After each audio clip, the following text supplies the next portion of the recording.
ওর শাস্তি হবে 5 ওয়াক্ত নামাজ জামাতের সাথে পড়তে হবে ফজর সহ। আপনার মেয়েরে আমি সমাজের সামনে আনি নাই, কারণ আমি কোনো মায়ের ইজ্জত নষ্ট করতে চাই না, আমি আমার কোনো বোনের ইজ্জত নষ্ট করতে চাই না। যে অপরাধ করছে আমি সমাজে আইনা দাঁড় করে দিতে পারতাম, আমি মানা করছি, আমি বলছি না, আমি তার আনবো না। আপনার মেয়ের ইজ্জত আমি নষ্ট করি নাই, চাইলে আমি এখানে ওরা দাঁড় করে দিতে পারতাম। মানুষ দেখছেন এখানে ক্যামেরা চলতেছে দুনিয়ার, আমি আমার এই বোনের ইজ্জত আমি এভাবে নষ্ট করব না।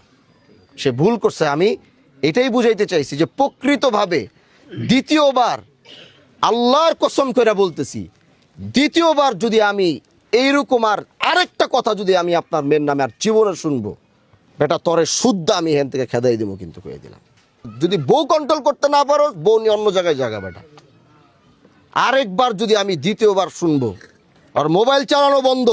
আজকের যে এই বিচার ব্যবস্থা আমরা দাঁড়িয়েছি, এই বিচার আমরা করলে অনেক কিছু করতে পারি, বললে অনেক কিছু বলতে পারি, কিন্তু আমি চাই ও মন থেকে ভালো হোক। আমি অন্যায়ভাবে আমি আমার ক্ষমতা আছে বলে আমি এখন সব করে ফেলবো, সেটা আমি প্রকৃতভাবে ওর এমন একজন সন্তান দেখতে চাই আগামীতে। আজকে যারা ওর নামে এই বিচার দিছে এবং ও এটা উপলব্ধি করার পরে, আমি ওর এরকম সন্তান দেখতে চাই আগামী 3 মাস পরে এলাকার মানুষ গিয়ে বলবে যে ভাই আজকে দেখিও ভালো হয়ে গেছে, 5 ওয়াক্ত নামাজ জামাতের সাথে পড়তেছে, মানুষের সাথে ভালো ব্যবহার করতেছে, ওর পুরো চরিত্র সবকিছু পরিবর্তন হয়েছে। আমি এরকম ওরে দেখতে চাই। মানুষ চাইলে সবকিছু সম্ভব। আমি এই মহিলাটারে দেখতে চাই যে এই মহিলার ভালো হবে। আমার কাছে ক্ষমতা আছে, আমি চাইলে এখন বলতে পারি তালা মাইরা দিয়া কালকে থেকে এই বাড়িতে আর কেউ থাকতে পারবে না। তাহলে কারো বাপের সামর্থ্য নাই ওরা এই বাড়িতে রাখার। আমি যদি বলি এই বাড়ি তালা মাইরা এই মেয়ের ওরা থাকতে পারবে না, কেউ সামর্থ্য আছে ওরা নিয়ে এখন বাড়িতে রাখা? বলেন পারবে কেউ নিয়ে রাখতে? আমি চাইলে সেটা বলতে পারি, আমি চাইলে সেটা করতে পারি, কিন্তু আমার হাতে ক্ষমতা আছে দেখেই যে আমি সেই ক্ষমতার ব্যবহার করব, বিষয়টা এরকম না। সমাজের মানুষের একটা ভুল হবে, সেই ভুলের পরিমাপটা দেখতে হবে যে দ্বিতীয়বার তাকে সুযোগটা দেওয়া যায় কিনা। যখন তাকে দ্বিতীয়বার সুযোগ দেওয়া যাবে না, তখন তার বিষয়ে এরকম কোনো ফায়সালা করতে হবে যেটার বিকল্প আর কোনো রাস্তা থাকবে না। পিঠ দেয়ালে ঠেকে গেছে, এখন এটাই ফায়সালা, এর বাইরে আর কিছু নাই। কিন্তু প্রথমবার আমাদেরকে একবার হলো দেখতে হবে এই মানুষটাকে। সমাজের মানুষরা ভুল করবে, অপরাধ করবে, প্রথম ভুল করার পরেই তাকে প্রথমবার অন্তত একটা সুযোগ তাকে দিতে হবে যে দ্বিতীয়বার সেই ভুলটার জীবনে করে কিনা। আমার এই আমলে আমি বলেছি, আল্লাহ আমাকে যতদিন এই আসনে রাখবে, আমি একটা সুন্দর সমাজ দেখতে চাই।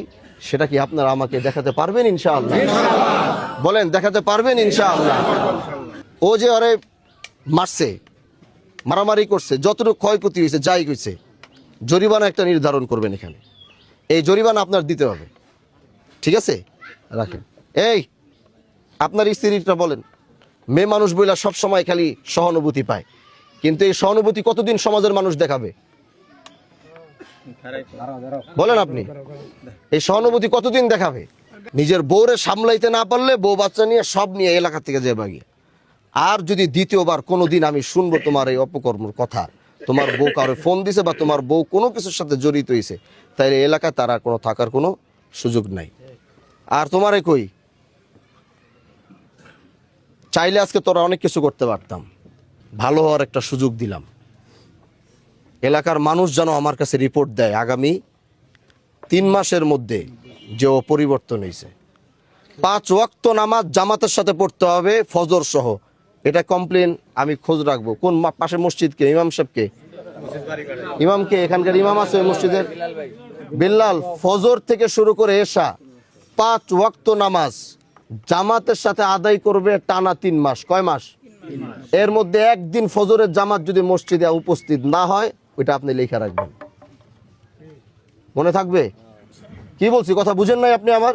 হ্যাঁ, ফজর থেকে নিয়ে এশা 5 ওয়াক্ত নামাজ জামাতের সাথে টানা 3 মাস। কয় মাস? টানা 3 মাস। একদিন মিস হবে, একদিনের হাজিরা আমি রাখবো, খবর রাখবো, ওই একদিনের শাস্তি হবে।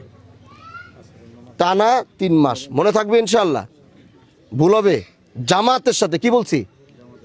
ইমাম সাহেব যখন কয় আল্লাহু আকবার, তখন গিয়ে ধরতে হবে এবং টানা 3 মাস পড়তে হবে। তারপরে কি করতে হবে এটা আমি দেখব। শাস্তি আর অনেক বড়ই তো। ভাগ্যে শুক্রিয়া আদায় করেন, 25,000 কইছি, 50,000 কই নেই। আশেপাশ থেকে আওয়াজ আইছে, আশেপাশ থেকে আওয়াজ আছে 50,000। আমি ওর দিকে তাকাই কইছি 25,000। একটা কথা না, এই 25,000 কই থেকে কামাই দিব, কইতে কামাই দিব, দিয়ে দিবেন। শাস্তি শাস্তির মতো দিতে দেন, সহযোগিতা করবেন না। কথা বুঝাতে পারছি? সহযোগিতা করবেন না, ভুল করছে শাস্তি ওরে পাইতে দেন। এবার ও খাইটটা 25,000 টাকা দিয়ে দিবে, তাহলে গায়ে লাগবে। অপরাধ করার সময় আগামীতে ভুল করলে, আজকে তো 25,000 কইছে, আগামী তো আর এলাকায় থাকতে পারবে না, জরিমানা করবো তখন 1 লাখ, তখন বুঝবো না কেমন লাগে। আর তোমরা, ওরা এই এলাকায়, এই পরিবার, ওরা এখানে থাকবে, আজকের পরে কেউ কোনো ধরনের ওদেরকে জ্বালাইতে পারবে না, কেউ ওদেরকে উস্কাইতে পারবে না, কোনো খারাপ কথা বলতে পারবে না, কোনো ধরনের উল্টাপাল্টা ওদেরকে ইশারা ইঙ্গিত দেওয়া যাবে না। ওরা আগে যেভাবে ছিল, এরা পরিবার যেন এইভাবে থাকতে পারে। ঠিক আছে ইনশাআল্লাহ? জি ঠিক আছে, আসসালামু আলাইকুম।